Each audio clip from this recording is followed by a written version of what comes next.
कनिया हमार दूटा साड़ी झोरा में के दऽ दियो बुझलिए। आ जे साड़ी हम पहिर के जेबै ओ बाहर निकाल के राख दियो, किया तो भोरे भोरे न हड़बड़ी भ जात, हमरा भोरे जेबाक अछि। हाँ माँ हैया माँ ये एकटा बात कहियन कि हिनको नैहरा जाय काल में बड़ मन खुश भ जाय छन न। हाँ जेना अहाँके बड़ मन खुश भ जाइया तहिना हमरो मन खुश भ जाइया। तैं तऽ आइये झोरा सैत लेथिन। बाप रे बाप, आइये तऽ ककरा देखलियै जाय काल में झोरा सैतैत, सब एक दिन पहिले में झोरा सैतै छै। हे भगवान, नहीं होइया न तऽ जहन हमहू चौक पर चलि जेबै तहन पाछू से हमर झोरा पठा देब, ठीक? मन खुश भेल। नहीं ये माँ मजाक केलिए न, किया न हम अहाँके ननद जे छी तै दुआरे। जा चुपचाप साड़ी निकालू ग, एतऽ बैस के गप करऽ ला एलथि है। माँ के वएह वाला साड़ी निकाल दै छियै, वएह वाला नीक लगतै।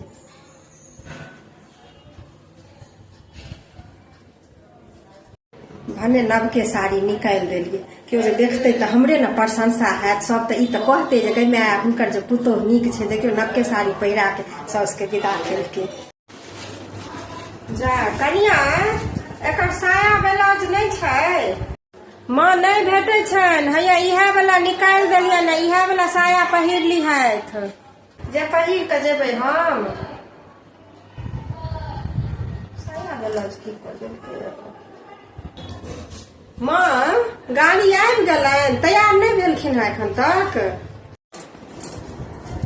की तैयार हैब? तेहन साड़ी देलहुँ अहाँ निकालि कऽ जे आइ नहीं फरिछाइ वाला अछि। एकरा फरिछाइ में अखन 1 हफ्ता लगतै, निचैन रौदाब कहियो गाड़ी वाला के बैसै ला। मन अकच्छ भ गेल अछि, देखियो तऽ। अच्छा कोनो बात नहीं, कनी आरामे से पहिरत, गाड़ी वाला चाय पीबै छै। मन तऽ जरि गेल, केहन साड़ी देलक पहिरे ला जे मन दगद भ गेल। पुरनो साड़ी दैते तऽ जल्दी फैर छैते, लगैया जेना पटोर पहिर कऽ हम नैहर जेबै। बुझियो तऽ हे देखियो एतऽ से साया देखाइ छै, पाछू से मरलो में हमर सास जी ऐठ के मरि जेथिन।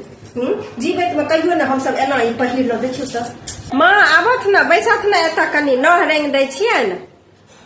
जाब हम चूड़ी पहिरे छी ताब अहाँ न अपन वाला झुमका आ मंगलसूत्र सेहो नेने आउ न। कहै छी जाउ न, काजे कहब नेने आउ पहिने।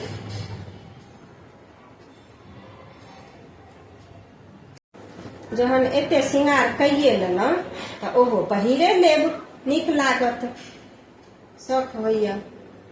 पहिले नह रंग दै छियनि तहन आनि देबनि। आब लेने अबै छी, रुकत। हैया माँ झुमका आ मंगलसूत्र। करेला की झुमका मंगलसूत्र पहिरलत, पागल नहीं तो हमरा नवकी कन्या बना के छोड़ती। लोग की कहत हमरा, नैहर से लोग अबै छै तो नवका साड़ी पहिर के अबै छै, ई पहिरलत। जब पुरना साड़ी लग ओ पहिर के जाब, हमरा लोग की कहत। पुरना साड़ी